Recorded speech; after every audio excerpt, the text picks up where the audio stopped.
Anissa terkejut saat membuka mata dan mendapati suaminya sedang duduk di kursi tepat di samping ranjang, tetapi tubuhnya tertelungkup di atas tempat tidur. "Ibu udah bangun?" Belum habis rasa terkejutnya, suara Kendra membuat ia menoleh, baru menyadari bahwa ternyata kedua anaknya ada di sana. "Ibu masih pusing?" Kenzo bertanya sambil meletakkan telapak tangan di atas kening ibunya. "Ibu gak apa-apa sayang." "Memangnya ibu kenapa?" Anissa bertanya karena masih bingung dengan semua yang terjadi. Dua anak kembar itu saling bertukar pandang, bingung karena sang ibu bertanya tentang kondisinya sendiri. Bukankah seharusnya mereka yang bertanya?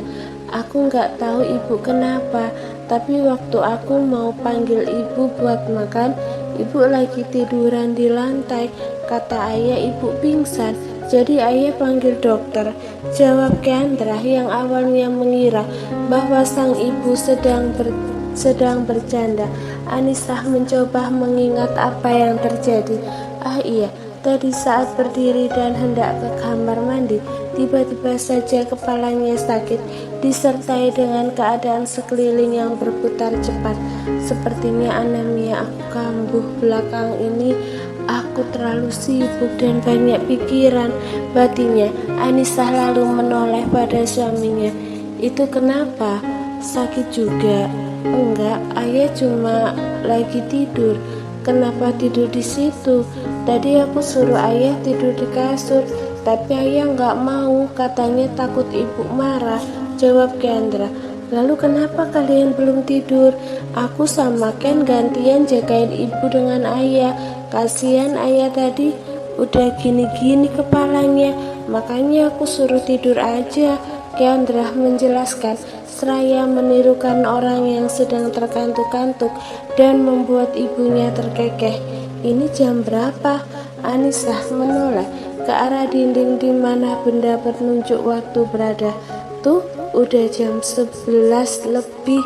Tidur Gi?" Bara yang sempat terlelap untuk beberapa menit sayup-sayup mendengar orang yang seperti sedang berbincang.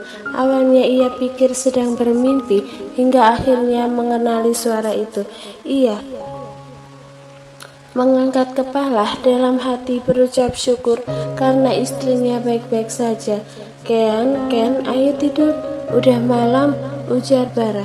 "Ayah udah bangun?" Kenzo bertanya. "Udah, ayo ayah antar ke kamar sekalian, ayah mau ngambil makanan untuk ibu." Bara menuntun tangan kedua anaknya keluar dari kamar. "Ayah, kalau ayah pulang nanti ibu sama siapa?" tanya Kenzo ketika mereka sudah sampai di kamar. Pria itu tadi sempat mengatakan akan pulang setelah mereka makan malam bersama, tetapi karena Anissa pingsan, Bara pun mengurungkan niat. Karena udah malam dan ibu juga lagi sakit, malam ini ayah tidur di sini. Jadi Ken sama Kean gak usah khawatir sama ibu. Ayah pasti jagain ibu, ujar Bara. "Makasih karena ayah udah mau jagain ibu," ujar Keandra. "Sama-sama sayang," balas Bara, kemudian mengecup kening putrinya. "Ayo pada naik," memerintah dua anaknya untuk segera menaiki tempat tidur. Setelah memastikan Kenzo dan Keandra berbaring dengan nyaman, ia mengganti penerangan dengan lampu tidur. "Selamat malam ayah." "Malam sayang." Barah pun berlalu dan menutup pintu kamar anaknya. Ia kembali ke kamar dengan membawa piring berisi makanan malam untuk istrinya, karena setelah diperiksa, dokter menyarankan agar Anissa dibiarkan istirahat dan belum sempat makan malam. Saat Barah masuk kamar, Anissa tengah duduk bersandar sambil memegangi kepala. "Makan dulu, setelah itu minum obat," ujarnya dengan nada datar tanpa menoleh, meletakkan makanan di nakas yang berada dekat dengan istrinya. Makasih, sahut Anissa. Kamu bisa makan sendiri? Tanya Barah. Bisa, angguk Anissa. Obat dan air ada di meja. Kalau udah selesai simpan aja di situ. Nanti aku bereskan, kata pria itu lagi sambil menunjuk pada nakas yang ada di samping istrinya. Iya, hanya jawaban singkat yang ia berikan. Kalau ada apa-apa panggil aja aku di depan. Barah beranjak setelah Anissa mengangguki ucapannya. Jadi, Ken, kamu izinkan tinggal di tempat istri kamu? Tanya Arya pagi itu. Ia sengaja mendatangi kantor Barah di pagi hari. Kenapa? Kok tumben gak ngintilin dia sekarang? Perasaan kemarin semangat banget mau deketin dia lagi. Ini kan kesempatan buat kamu deketin dia dengan modus anak kalian, sindir Arya lagi. Aku cuma gak mau bikin dia ingat sama sakit hatinya yang dulu. Mungkin kalau dia gak ketemu sama aku, dia bisa pulih, sahut Barah lirih. Arya mengangguk-angguk. Jadi ceritanya kamu mau nyerah, mau mundur? Aku cuma gak mau bikin dia tambah sakit hati. Terlambat kalau kamu mundur sekarang. Kamu sudah mengacaukan hidup dia lagi. Lalu aku harus apa? Barah menatap sang teman dengan frustasi. Sabar. Pria dua anak itu hanya berdecih mendengar jawaban yang tidak ia harapkan. Seharusnya ia tidak terlalu banyak berharap bahwa teman menyebalkannya itu akan menjawab pertanyaannya dengan benar. Kamu jangan deketin dia terus. Tiba-tiba minta dia buat kembali. Kalau kayak gitu caranya, udah jelas dia bakalan kabur. Dia bakal menganggap kalau kamu itu suami egois yang selalu memaksakan kehendak sama seperti dulu. Bayangkan saja, kamu buat dia jatuh cinta, tiba-tiba kamu hempaskan. Tentu dia sakit hati. Terus sekarang kamu balik lagi dan minta dia kembali. Cuma orang kurang pintar yang bakal mau. Arya berceloteh panjang lebar. Barah terdiam sembari mencerna kata demi kata yang sahabatnya itu ucapkan. Saran aku, ajak dia bicara baik-baik. Jangan memintanya untuk kembali dengan terang-terangan. Jalin aja komunikasi yang baik. Kamu bisa ajak dia melupakan masa lalu dan berteman. Setelah itu biarkan semuanya mengalir, imbu pria itu lagi. Barah masih diam mendengarkan. Jangan juga kamu berjanji ini dan itu. Jangan, entah itu berjanji memperbaiki semua, berjanji untuk tidak lagi menyakiti. Jangan kamu lakukan, itu hanya akan membuat dia ragu. Buktikan bahwa kamu sudah berubah dan menyesali semuanya. Lakukan tanpa harus banyak berjanji. Aku yakin dia akan bisa merasakan sendiri seberapa tulus niat kamu. Dengan begitu perlahan-lahan dia pasti akan membuka hatinya buat kamu lagi. Karena itu aku bilang kuncinya sabar, tugas Arya. Barah mengangguk. Akan aku coba, thanks. Dan buat kamu sendiri, jangan terlalu banyak berharap dia akan kembali sama kamu.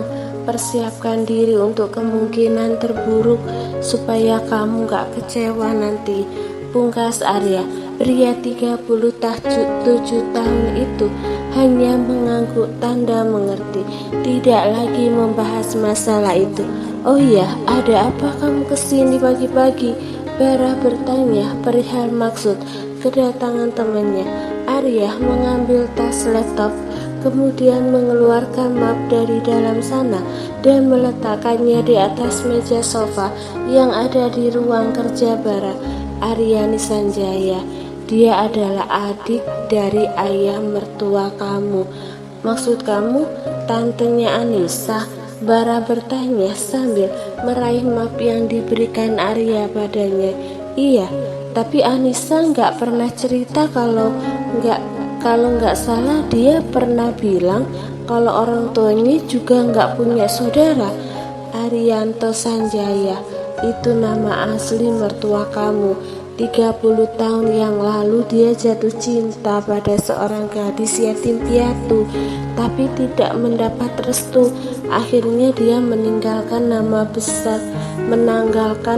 besar ayahnya dan memulai bisnis dari nol dengan tabungan yang ia miliki bersama wanita pilihannya yang memberinya seorang putri.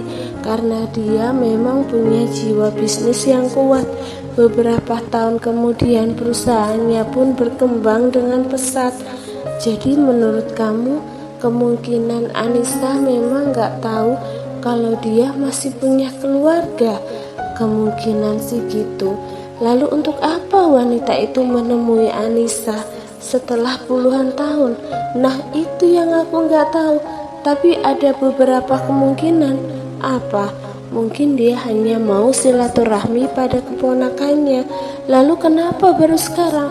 Mungkin dia sekarang adalah saat yang tepat menurut dia. Barah menatap tajam pada sang teman.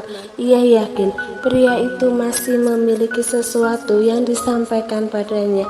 Tapi kemungkinan lainnya adalah ada seorang kakek yang merindukan cucunya. Kabar terakhir yang aku dengar, dia sudah sakit-sakitan. Karena itu juga semua bisnis sekarang dipegang oleh Aryani. Bisa jadi. Barah mengangguk. Apapun itu, jagalah istri anak kamu baik-baik karena segala kemungkinan bisa saja terjadi. Hai Ca, Anissa tersenyum saat melihat Mita datang bersama Wira mengantar anak-anaknya pulang karena ia tidak masuk kerja hari ini. Tadi pagi Bara yang mengantar mereka ke sekolah. Kok kamu bisa ikut ke sini? Sengaja, aku mau ketemu sama kamu, jawab Mita. Masuk yuk. Anissa mengajak kedua temannya. Wira dan Mita mengangguk mengikuti langkah sang empunya rumah. Duduk dulu, aku ambilkan minum. Mita menahan tangan temannya. Gak usah Cak, kamu kan lagi sakit. Nanti kalau aku mau minum biar Wira yang ambilkan. Lah, aku, sambar Wira menunjuk dirinya sendiri. Iyalah, siapa lagi, masa aku, sahut Mita. Dasar manja, sungut Wira. Tetapi meski begitu, ia tetap beranjak untuk mengambil air minum.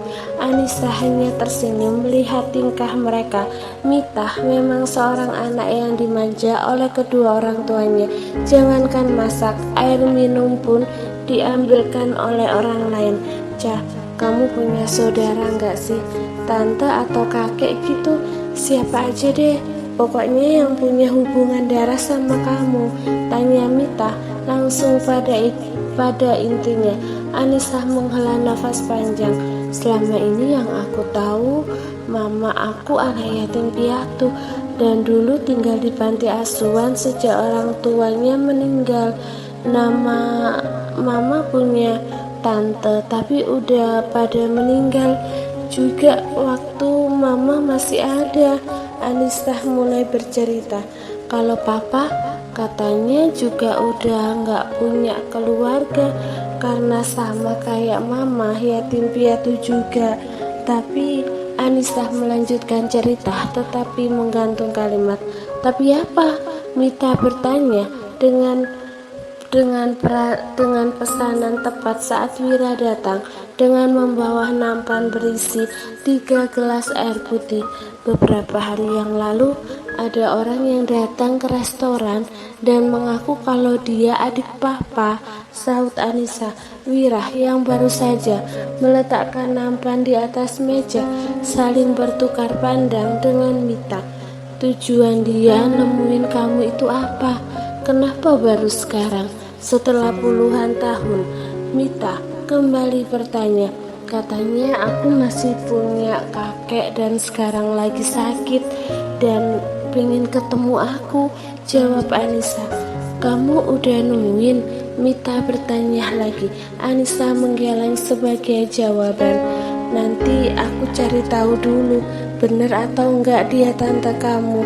Seingat aku, keluarga Sanjaya itu punya satu anak aja, yang satunya anak angkat. Tapi aku nggak tahu siapa yang anak kandung dan siapa yang anak angkat, ujar Mita.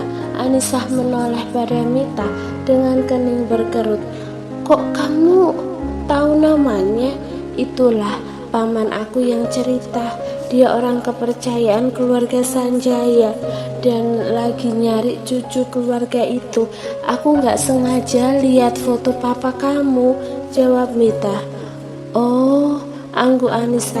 Terus aku harus gimana?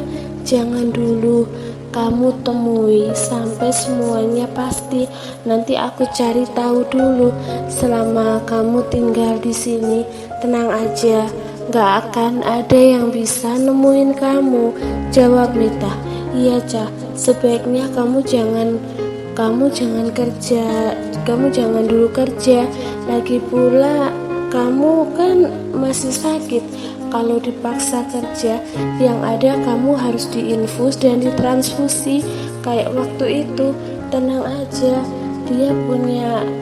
dia punya tameng gaib yang bikin kamu gak bisa ditemukan sama siapapun, tunjuk Wira pada Mita.